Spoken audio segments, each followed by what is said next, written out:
the National Broadcasting Company presents Joe McCrea in Tales of the Texas Rangers. Tonight, transcribed from Hollywood, another authentic reenactment of a case from the files of the Texas Rangers.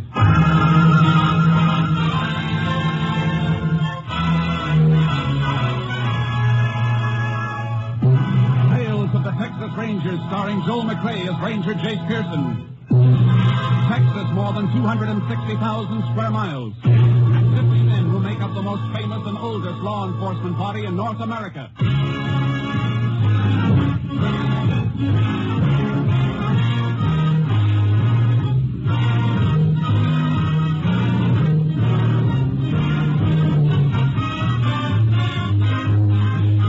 Now, from the files of the Texas Rangers come these stories based on fact. Only names, dates, and places are fictitious for obvious reasons. The events themselves are a matter of record.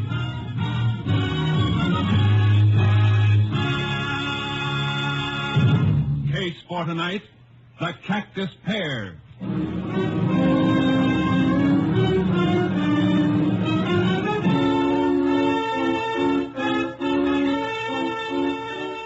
It is 4 p.m., the afternoon of March 28, 1947. Robert Coots, a new hand on the Triangle Ranch, is repairing a fence on the southeast range. He stops as a rider approaches. Oh, boy. Oh. Howdy, Breck. Well, howdy me, Coots. Well, I see you finally got my job. I got a job because there was one open. If you left it open, that's your worry, I reckon, not mine. You've been making up to the old man trying to get me fired ever since you came into this country. That ain't so and you know it.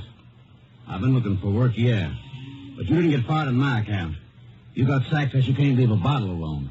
Sounds like you're calling me a liar. I ain't calling you anything. I'm just telling you. Now, how about tearing off? You telling me to clear off this range? All right, I'll get. But before I do, I'm going to whip your tail, Coots. You better not try it, Breck, because you ain't about to whip my tail. Oh, wait, Now, clear off, like I told you. Don't come back. Ain't going to be no need for me to come back. Put that shotgun down. Get away from me. Get away. Here's the other barrel for good measure. All right, boy. Come on, get up. Get up.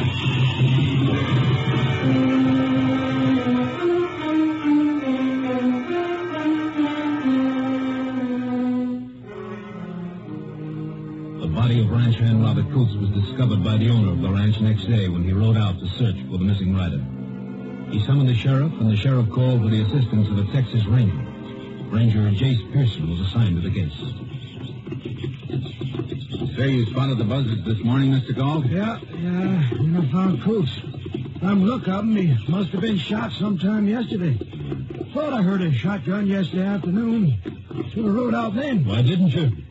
Sheriff, you know, we've been having a time with the coyotes and mountain cats lately.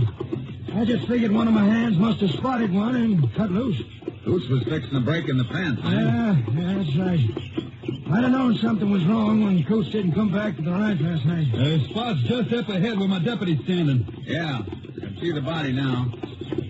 Anybody been stealing cattle around here lately, Sheriff? Oh, a few head now and then, Chase. Nothing big. Coots might have run into somebody doing it, though. Might have. Here we are. Oh, boy. Oh, Sheriff. Oh, boy. Hi, Sheriff. Hi there. Yeah. Tie the horses off the fence here. I don't want them tramping around near the body. Good idea. Coots with you a long time, Mr. Galt? No, Reggie, no. Hired him on less than a week ago. He was new around here, Chase. Only been here about a month, all told. Ever say where he came from? Yep, over around Marfa.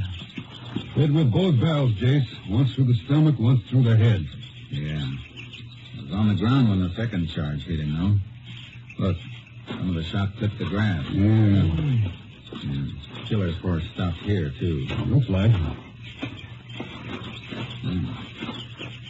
Coots must have had a fist fight with the man who killed him. How do you figure that, Jace? A little dried blood on the grass here, scuffle marks, and some of the blades pressed down as though somebody'd been lying here. Coots was shot, though. Might be his blood, you know. No. With his wounds, he was killed instantly.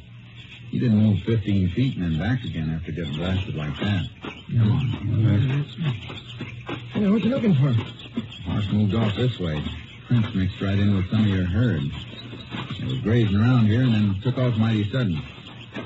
See here where they dug in to get started? Yeah, that could mean a cattle thief, all right, chasing the stock, Jace. We'll find out. Let's get back to the horses and follow this trail.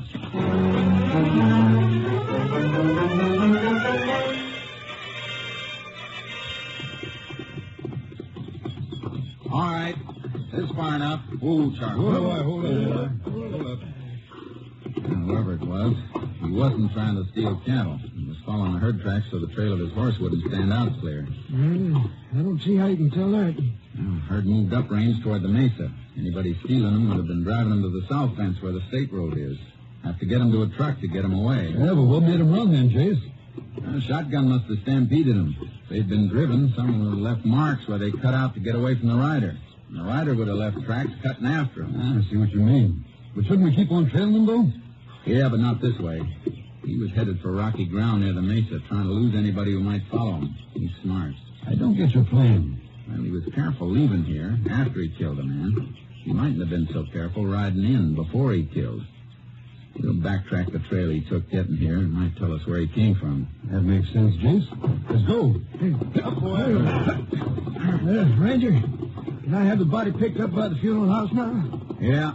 Even an autopsy isn't going to tell us much. Oh? I thought you could tell a lot from the shot that killed somebody. That ballistic stuff. Not so much with a shotgun. Barrel's a smooth bore.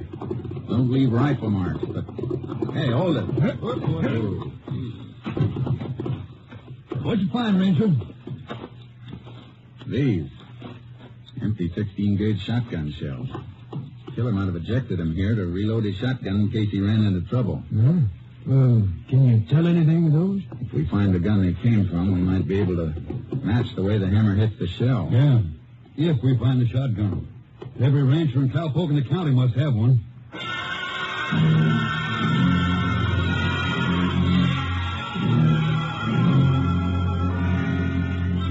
The sheriff and I backtracked on the approach the killer had used to get to the Triangle Ranch owned by Galt, but we came to a dead end. Well, Chase, guess this is as far as we go. Can't follow him on pavement or the gravel road shoulder. I rode out from town. Too bad. I was hoping he'd come from a ranch someplace. Would have narrowed us down to one spot. Not much we can do now, except go around examining shotguns. One other thing first. A couple of deep tracks in that ditch off the road. Must have had rain here recently. Yeah, day before yesterday. That's why I left such a clear print there yesterday, then. I want to get a kit from my radio car and drive back here. What for? Take a couple of photographs of that print. Make a faster impression of it. Help us to identify the horse, if we find him.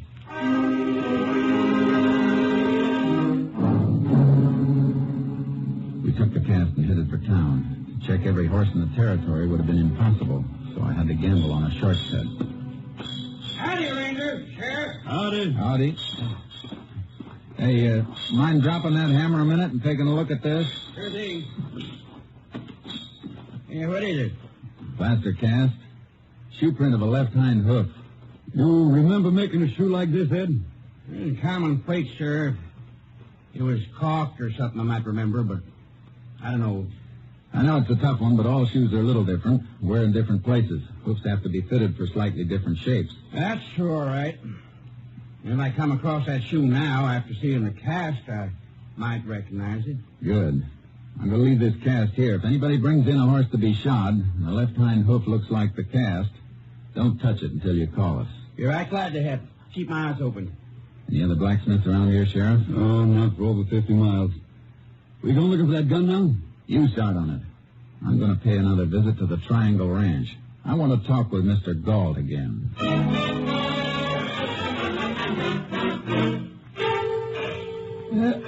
Finish here in a minute, Ranger. Hey, Joe. Yeah? Turn on the rest of the irrigation pumps, will you? Okay. That's fine. Good. What was it you wanted to know? I asked you if Coot seemed nervous. Like he'd been running away from something, or somebody he was afraid might catch up with him. No, I can't say he did. All he was anxious about was finding a job. Seemed like good workers, so when I had an opening, I took him on regular. Oh, one of your hands leave? No. You see, I had to fire a poke named Harvey Breck. Fired him, huh? Why? Drinking, making trouble in the bunkhouse, not doing his work. Did this Breck know Coots?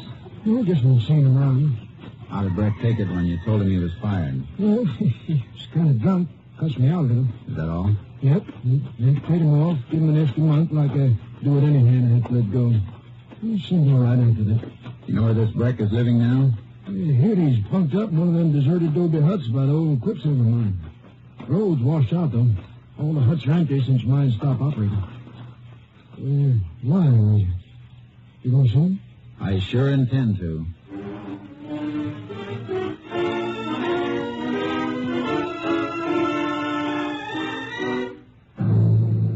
I went back through town, picked up the sheriff. We rode our horses out to the abandoned mine. I've checked 100 guns today, Jace. Every tough and near tough I could think of. No good, though, huh? No hammer marks like the one we're looking for. You fire the guns to get a test shell for comparison? Sure. But I'd swear none of them was the gun we want. I kept the most likely ones and labeled them for you, though. Good.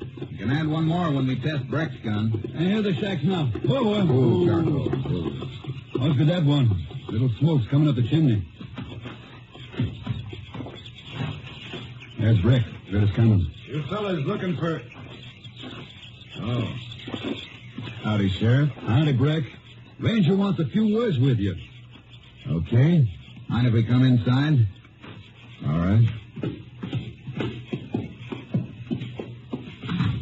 Reckon you know that somebody killed the man who took your place over at the Triangle Ranch. Yeah, so I heard.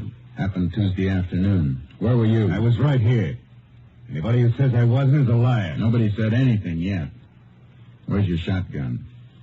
I don't have a gun. You don't, huh? And where's the gun you cleaned not long ago? I didn't click. Don't tell me you didn't. This oily rag in the corner says you did. This rag was used for cleaning the gun and nothing else. Better get the gun, Breck. We want to see it. Under the bunk.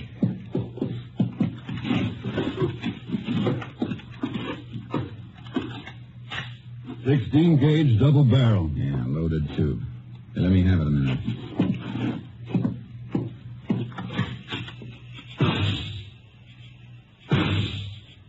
Let's match these with the shells you've been carrying, Sheriff. Shut up, Breck. Twins, all right, Sheriff. No doubt about these, Manson. Breck, we found these shells on the Triangle Ranch. Hammer marks match yours, and Coots was killed with a shotgun. Not that gun. Sure, you found shells from it on the Triangle Ranch because I worked on the Triangle Ranch, remember? You get laughed out of court with evidence like that. I fired 100 shots out there. At coyotes. You saw he could hold, Jace. Yeah, maybe, maybe not. Because there's one other thing, Breck. We're all going to take a ride into town after I check the shoes on your horse. Now, that's real interesting, Ranger. Because if we're riding into town, you'll be packing me behind you. I don't own a horse.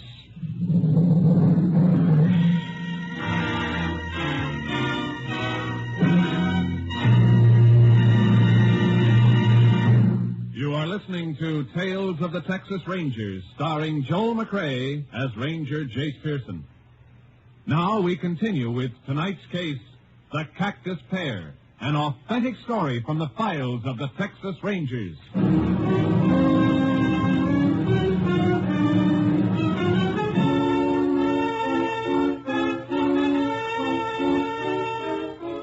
Breck had us stopped, and he knew it. His story about the coyotes and the empty shotgun shells covered him, and we didn't even have enough to take him in. We left him and headed back for town. If he is the one, Jace, we're going to have a time proving it. Gun would have made a strong case against anybody who hadn't worked on the ranch, but we can alibi that. Yeah. You got something on your mind, Jace. What is it? He swore he hadn't been on the Triangle Ranch in a week since Galt fired him. Yeah. We can't prove otherwise. I don't know. If he did shoot at a coyote, it must have been before Galt fired him. That means those empty shells would have been lying out in the ground when it rained 2 days ago. The cardboard portion of the shells don't look like they'd been wet. The sun could have dried them out after the rain, Jace. Yeah, there's some metal on the shell, too. I'm going to send those shells through to the lab at Austin. You think they'll be able to tell if they've been out in the rain or not? Metal gets wet. There's got to be some oxidation. Lab will know whether there is or not. If there isn't, we'll mean the shells were fired in the past 2 days. Yeah, but he'd still stick to his story, Jake. You know how a jury is with scientific evidence. A little leery of it sometimes. I know we'll need more. I wasn't thinking of the shells as jury evidence. I was thinking of them as a time saver for us. Oh. He's telling the truth. We'll have to start all over. But if he's lying, we'll have to trip him up.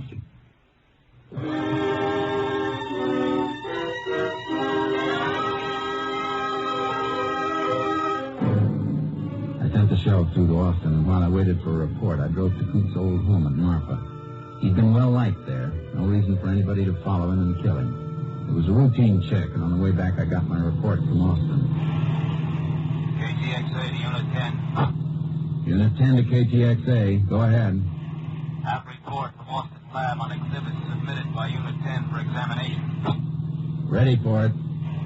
Lab report, slight oxidation probably caused by brief exposure to normal night moisture. No evidence that shells were thoroughly soaked, though. No indication of such exposure in lab report. 10-4. Unit 10 clear. KTXA Austin.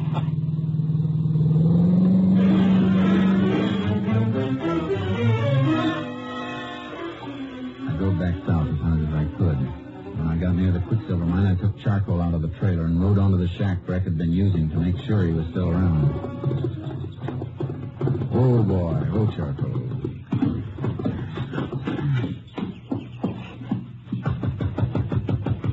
Breck, open up. I want to talk to you. All right, what do you want this time? I just want to make sure you're still around, that's all. Well, you see me, don't you? Yeah. I see something else, too. Looks like you've been packing a few things in there. That's my business, not yours. I'll make it my business if you try to leave this county. Now, look, Ranger, you've got nothing on me. You'd have taken me in before. If I want to move out of here, I reckon I can move. You try it. You'll hit the county jail so fast it won't even give your spurs time to rattle. Yeah, you're talking big, but you ain't got a charge to hold me on. There ain't no law against shooting coyotes. No, but there's a law against moving into a shack without the owner's permission. The mining company give you the right to live here? Yeah. It isn't going to be hard to check on. All right, then, Ranger, go back to town and check. Because until you do and get a warrant, you got no right in here. Have you? Okay, Breck. I'll be back. And you better be here. I got back to town as fast as I could. I had to have a minor charge to hold him on. But as I pulled up to the sheriff's office, I found out I wasn't going to need it.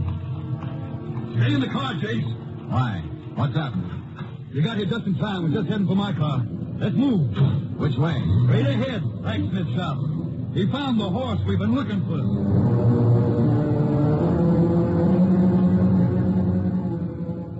Oh, boy. Oh, there. Oh. Yeah. Here, Ranger, look. Just like the cast. Oh, boy. You see this nick in the left-hand shoe? It's nail bent a little. Same as the impression on the cast. That's it, all right. Who owns him? Ranger, you're probably going to eat me out for this, but he's mine. Yours? You mean to say you couldn't recognize the shoe you fitted to one of your own horses? Well, that's the trouble, Ranger. I didn't show him. I only bought him a month ago, and I was just going to put new plates on him for the first time now. That's how come I just spotted the shoe. What were you doing out on the Triangle Ranch when Coots was killed? But, Ranger, I wasn't out there. Your horse was last Tuesday. But I wasn't riding him. I loaned him out. You better tell us who you loaned him to. Well, I let Harvey Breck use him. What? Breck? Well, when my wife can tell you, I'll call her. You don't have to call her. Come on, Sheriff. Let's go.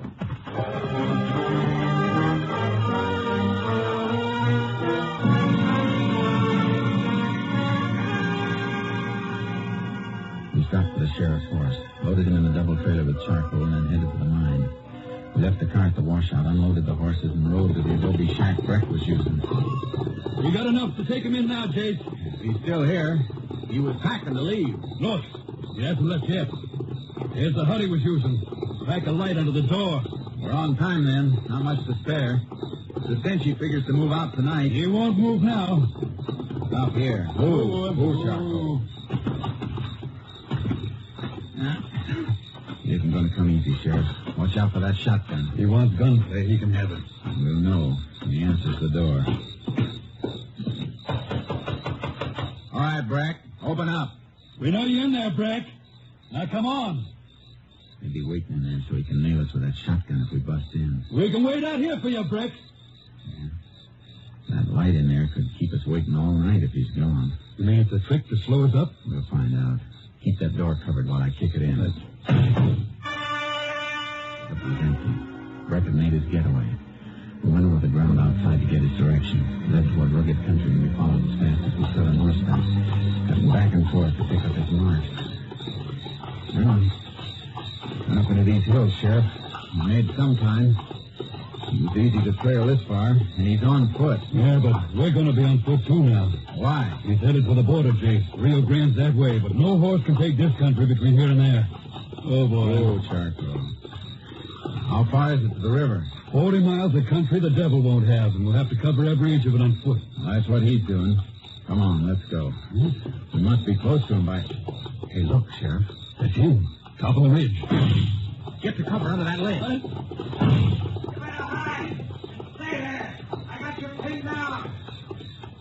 Handle the horses so they can move off and graze later. We're going to get to him. Long way up that ridge, and we'll be moving right into his sight. You go around that way. All right.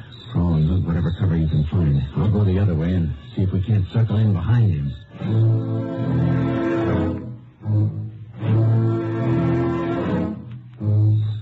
Move slowly. Inches at a time. Up the side of the treacherous slope. Took almost an hour. It was just what Breck wanted. All right. Don't move. Yes, sir.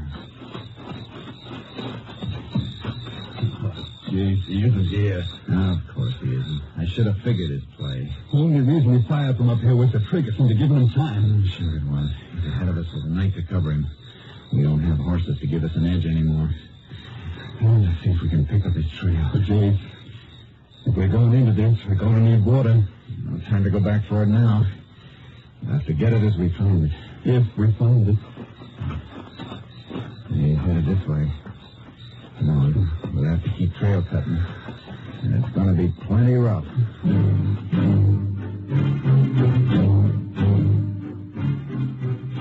Like the sheriff said, country the devil wouldn't have. Breck was piling up a lead with every hour of the night. We'll have to cover 2 miles to his one, Jay. Every time we lose the trail, he gains ground. Can't be helped. We get to the top of this ridge, and it's maybe the wrong one again, like the last 2 we climbed. It'll be daylight in a couple of hours. We'll be able to spot his tracks. Better then, we can move faster. Maybe we better rest until then.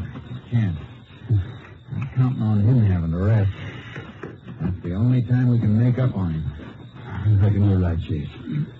This will be another day and night of this without a wink, and no guarantee we're catching the bat. He may go any direction to make us cross him. You want to rest a few hours while I go on ahead?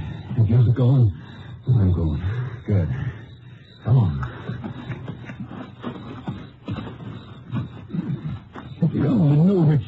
Hold it, Sheriff. What? Scrub between the rocks. Here, throw your light on it. Yes. Look.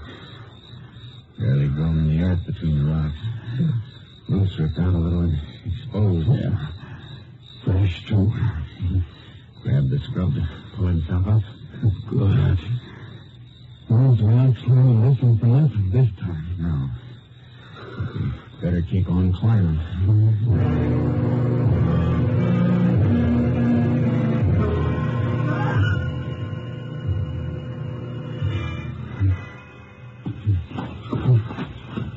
Almost 24 hours. Getting dark again, Jimmy. Yeah. More mountains ahead. Here, wait. Moving? No. No, cut over this way. Something on the ground by that cactus patch. Yeah. Dug for water again and hit it, too. Still wet. Dig a little. Get a drink for yourself. Knows the country all right. Never misses. Seems to know just where to dig. There's even a mouthful of water. What's it doing over there? He ate here. Rested, too. Cactus Pear's been cut and skinned. sun hasn't dried the snow out yet. He's only an hour or so ahead now. His tracks show he's slowing down. Still going fast enough to make that river sometime tonight, though. We'll be there, too, then. A little water running up in this hole now, Chase. You better take him out for him. You first. Thanks. Then let's move. We passed as hard as we could, but he was getting closer to the river. Going towards Catalina Canyon, Chase. River's narrow there. How far? Less than half a mile away. Gotta run then, Sheriff. Can you make it? Try. Look. His shotgun. Couldn't haul it any further. Lightening up to make his last run. I think I heard something ahead. Keep going.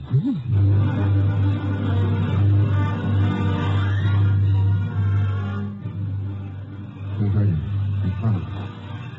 And we broke through the brush at the river. He was just wading in. Stop, Brett! I'll get him.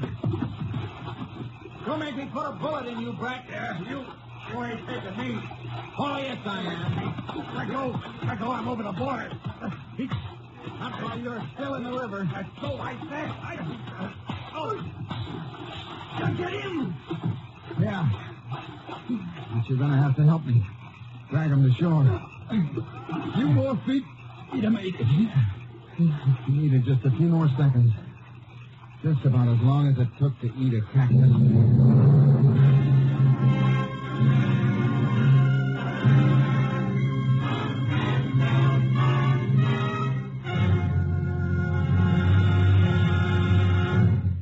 Harvey Breck was tried and convicted for the murder of Robert Coots. His sentence, 99 years.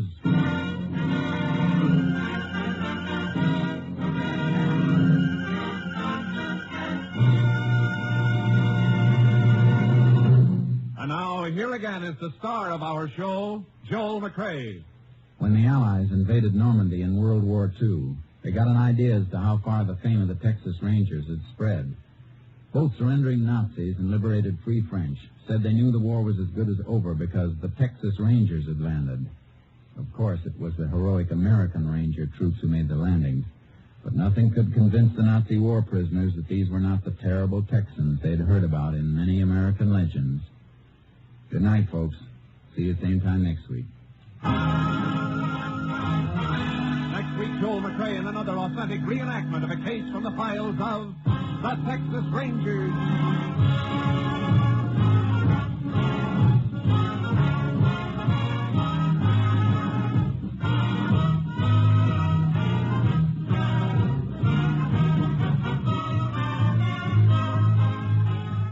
Joel McCrea is currently seen starring in the MGM production Stars in My Crown. Tonight's cast included Tony Barrett, Wilms Herbert, Tom McKee, and Gerald Moore. This story was transcribed and adapted by Joel Murkoff, and the program was produced and directed by Stacy Keith. This is Hal Gibney speaking.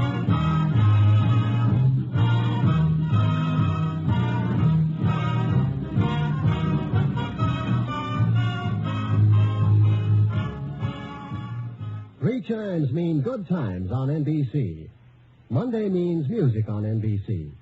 Tomorrow night, the voice of Firestone presents a selection of melodies in the Christmas spirit, with Metropolitan Opera star Jerome Hines as soloist. The NBC Symphony brings you another one-hour concert featuring works by Vivaldi and Beethoven under the baton of the brilliant young conductor Guido Cantelli. Stay tuned for the $64 question with more good times on NBC.